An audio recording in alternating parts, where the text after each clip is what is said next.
This week in phonics, we're going to be talking about identifying the sounds and spellings for double final consonants. Let's look at our picture cards. D, d, d, like duck, can be spelled with D, D at the end of a word. Fish, f, f, f, F, F at the end of the word can say the sound f, f. Goat, g, g. G, G can make the sound g at the end of the word.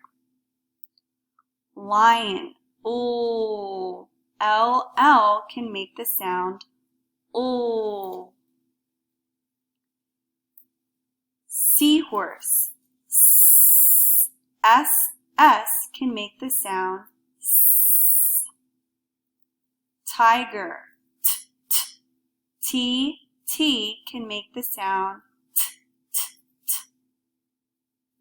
Zebra, Z, Z can make the sound Z.